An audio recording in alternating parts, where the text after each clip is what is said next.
Hello! Darren and Steve are two opposites. One is a diligent student, the other a ruthless bully. Darren has a decent family, while Steve lives with his alcoholic mother. Darren adores spiders. Steve dreams of becoming a vampire. Despite all this, they have been best friends since childhood. But one day, Mr. Tiny, a villain, appears in their lives. He splits the buddies onto the opposing sides of two warring clans of vampires and the Vampanese, using them to start a war. High school student Darren Chan is an upstanding teenager. He's popular at school, successful in his studies, and his parents are proud of him. Only one person doesn't fit into Darren's ideal life, his best friend Steve, who once again encourages the hero to skip classes.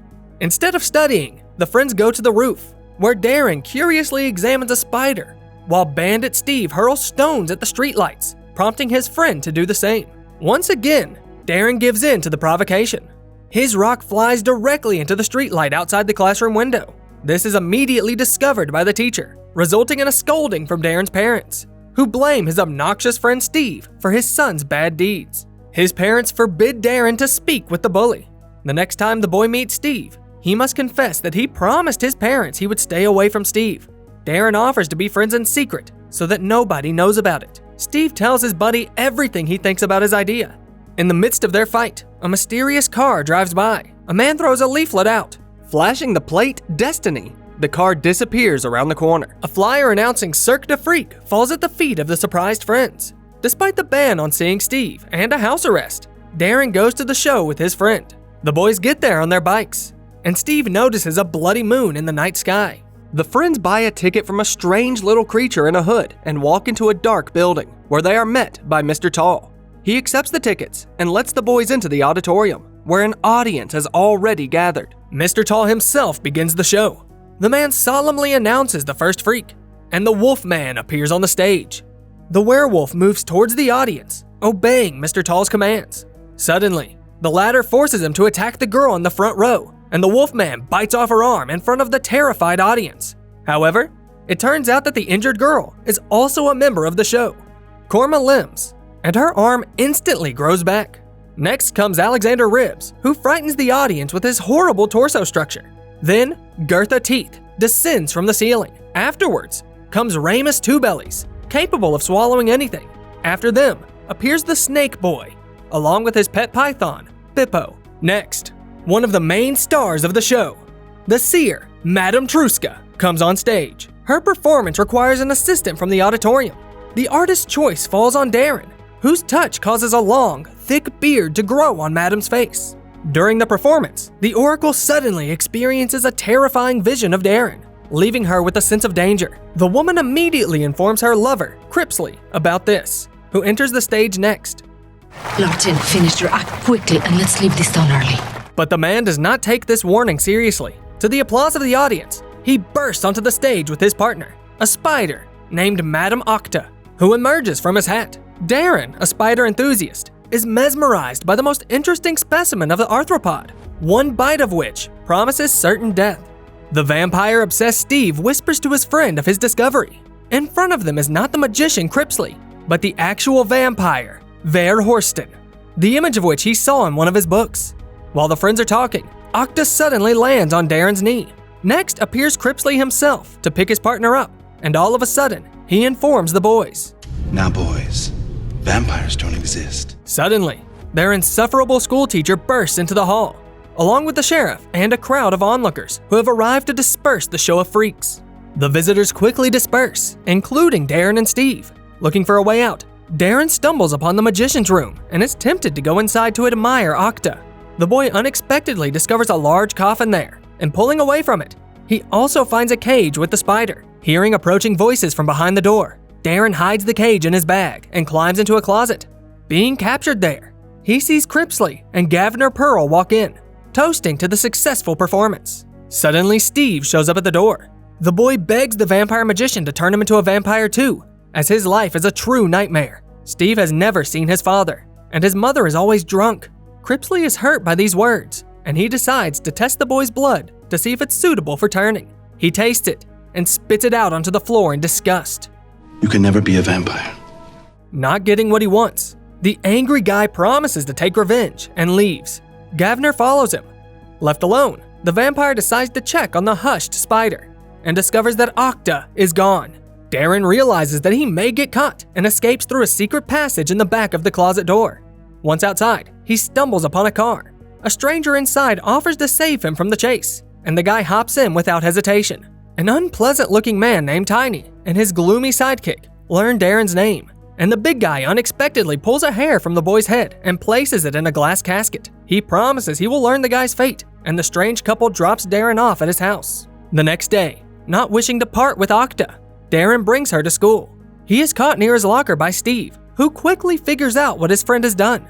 Right after that, the boy discovers that Darren had seen him in Crepsley's room too, and heard about his desire to become a vampire. Steve grabs the cage with Octa to get a better look, but frightened by the sudden school bell, drops it. Crowds of students come out into the hallway, and the spider scurries across the floor, trying to find her way out. As Darren tries calling for Octa, Steve grabs the janitor's broom to kill it, despite his friend's pleas. This leads to the poisonous Octa climbing up on her foe and biting the boy in the face, causing Steve to immediately fall unconscious. Because of this incident, Darren must return to the theater to meet Crepsley in exchange for the antidote that will save Steve's life. The magician offers the hero to become his half-vampire assistant and to do the work that the vampire himself cannot do in the daylight. Out of the fear of the possible death of his best friend, Darren agrees to these terms and undergoes the turning ritual. Right after that, he and Crepsley go to the hospital, where the vampire injects Steve with an antidote. However, it soon becomes clear that turning is not the full price for saving his friend's life.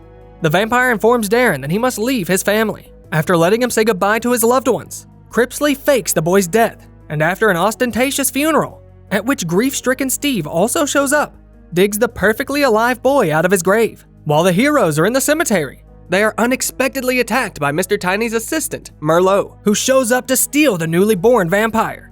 But Crepsley manages to rescue the guy from the mess, and together, they end up in the parking lot of the Freak Circus. While Darren is observing the locals, Crepsley goes to Mr. Tall to tell him what happened. The vampire asks him to protect our protagonist, who for some reason is being hunted by Mr. Tiny. The head of the Freak Circus agrees to shelter the boy, but only temporarily, so as not to endanger innocent people. The little caped freak escorts Darren to his new room. In the meantime, after the death of his best friend, Steve's life goes downhill. Embittered at the whole world, the boy gets into fights and harasses his hated teacher. During yet another escape from class to the roof, Steve is on the edge of the ledge, thinking about jumping down, but his thoughts are suddenly interrupted by a man who appeared out of nowhere. The stranger suddenly tells him that the friend for whom Steve is grieving so much is not dead at all, but has betrayed him and taken his place. The cunning Mr. Tiny tells him that he knows about Steve's dream to lead an army of vampires. As it happens, the man needs an assistant right now, and the boy's DNA is a perfect match. Darren, meanwhile, has to get to work. The boy cleans out the wolf cage, collects flies for Octa, and dead rats for the tiny, ugly humans.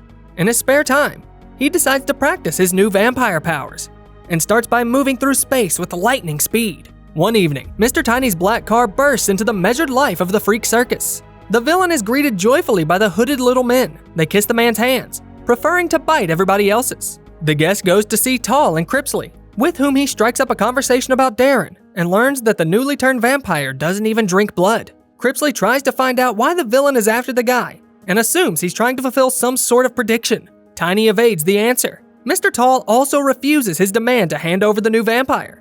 The villain must retreat, ordering his pets to spy on the kid. The next day, Darren continues to work as usual. On Crepsley's assignment, he stops by the costume shop where Rebecca works, whom the boy has had a crush on since the first day of his new job. The guy is perplexed as to what a seemingly ordinary girl is doing in a freak circus, and Rebecca must reveal her secret. I'm a monkey girl. It turns out that the girl has a tail, which she hides under her clothes because it is always stepped on.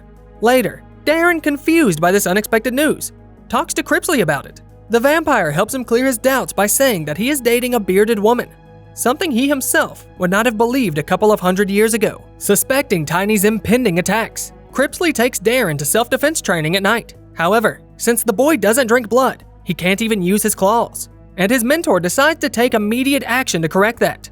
Steve, meanwhile, goes through a rite of initiation with the Vampanese, and to complete it, he sacrifices his teacher, Mr. Kersey. Crepsley, on the other hand, has different rules, which he reveals to the mentee. You just sedate them, feed a little bit, and then leave. After ambushing a farmer in the dark, the vampire puts him to sleep with his breath and gives Darren the opportunity to drink his blood. But the boy flatly refuses to do so, even under the threat of death, because of Mr. Tiny's shenanigans. The mentor's fears turn out to be true.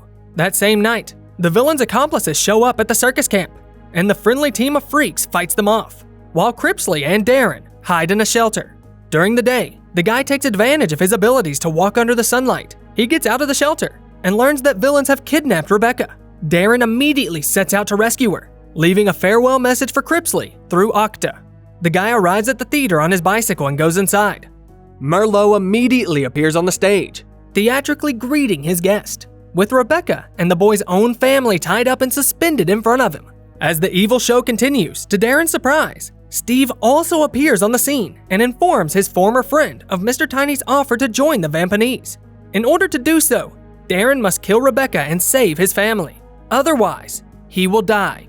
In response, the guy pounces on Steve, but finds himself unable to fight him because he did not drink human blood. When the enemy is already looming over Darren, Crepsley appears in the theater. The vampire immediately pounces on Merlot, and a fierce fight ensues between the two. Meanwhile, Rebecca manages to free herself with the help of her monkey tail. The girl rushes to Darren's aid and convinces the boy to drink her blood to make himself stronger. Abandoning his principles, Darren agrees. Having obtained vampiric power, he comes to the aid of the already defeated Crepsley. Steve is drawing his blade over him to deliver a fatal blow. Darren knocks the villain to the ground, and Crepsley manages to pierce Merlot's heart. In agony, the man declares that the century-old truce between vampires and the Vampanese is over, and war is inevitable. At the end of the bloody spectacle, Mr. Tiny emerges from his hiding place. The villain, satisfied with the outcome of the battle that he staged, transforms the body of the dead Merlot into yet another ugly little man and walks away, taking Steve with him. Upon his returning to the circus, the freak crew, despite the threat of the impending war, allows Darren to stay with them. Later, however, Governor Pearl bursts into Crepsley's office. Delighted that a warrior soul has once again awakened in his friend, he tells him that he and the boy must leave at once. As always, you'll find the title of the movie in the video description. In the meantime, let us know in the comments. Do you think Darren and Steve can rekindle their old friendship and prevent the war? And don't forget to like this video and subscribe to the channel so you don't miss the next awesome retelling.